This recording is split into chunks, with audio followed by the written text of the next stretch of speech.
मेरे प्यारे दोस्तों, आपको मेरा प्यार भरा नमस्कार। मैं आपको कहानियाँ सुनाता हूँ। आइए चलते हैं कहानियों के समुंदर में से एक नई कहानी की सुनाता हूँ। रत्नमंजरी, जन्म तथा सिंहासन प्राप्ति। सिंहासन बत्तीसी। हिंदी स्टोरी, सिंहासन बत्तीसी। पहली पुतली रत्नमंजरी राजा विक्रम के जन्म तथा इस सिंहासन प्राप्ति की कथा बताती है। वो इस प्रकार है। आर्यावर्त में एक राज्य था जिसका नाम था अम्बावती। वहाँ के राजा गंधर्वसेन ने चारों वर्णों की स्त्रियों से 4 विवाह किए थे। ब्राह्मणी के पुत्र का नाम ब्रह्मनीत था। क्षत्राणी के 3 पुत्र हुए शंख, विक्रम तथा भर्तृहरि। वैश्य पत्नी ने चंद्र नामक पुत्र को जन्म दिया तथा शूद्र पत्नी ने धन्वंतरी नामक पुत्र को। ब्रह्मनीत को गंधर्वसेन ने अपना दीवान बनाया, पर वह अपनी जिम्मेवारी अच्छी तरह नहीं निभा सका और राज्य से पलायन कर गया। कुछ समय भटकने के बाद धारानगरी में ऊंचा ओहदा प्राप्त किया तथा एक दिन राजा का वध करके खुद राजा बन गया।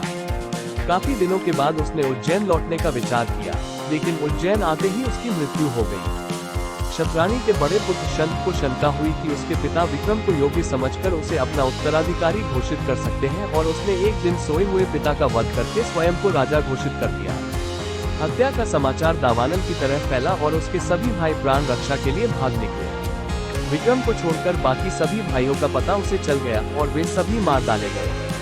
बहुत प्रयास के बाद शंख को पता चला कि घने जंगल में सरोवर के बगल में एक कुटिया में विक्रम रह रहा है तथा कंदमूल खाकर घनघोर तपस्या में रत है। वो उसे मारने की योजना बनाने लगा और एक तांत्रिक को उसने अपने षड्यंत्र में शामिल कर लिया। योजनानुसार तांत्रिक विक्रम को भगवती आराधना के लिए राजी करता तथा भगवती के आगे विक्रम के सर झुकाते ही शंख तलवार से वार करके उसकी गर्दन काट डालता। मगर विक्रम ने खतरे को भांप लिया और तांत्रिक को सर झुकाने की विधि दिखाने को कहा।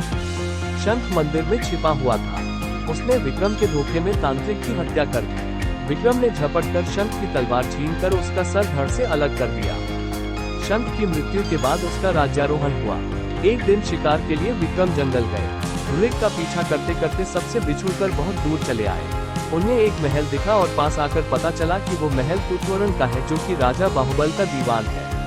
तुतवरण ने बात ही बात में कहा कि विक्रम बड़े ही यशस्वी राजा बन सकते हैं यदि राजा बाहुबल उनका राजतिलक करे, और उसने ये भी बताया कि भगवान शिव द्वारा प्रदत्त अपना स्वर्ण सिंहासन अगर बाहुबल विक्रम को दे दे तो विक्रम चक्रवर्ती सम्राट बन जाएंगे। बाहुबल ने विक्रम का न केवल राजतिलक किया, बल्कि खुशी खुशी उन्हें स्वर्ण सिंहासन भी भेंट कर दिया। कालांतर में विक्रमादित्य चक्रवर्ती सम्राट बन गए और उनकी कीर्ति पताका सर्वत्र लहरा उठी।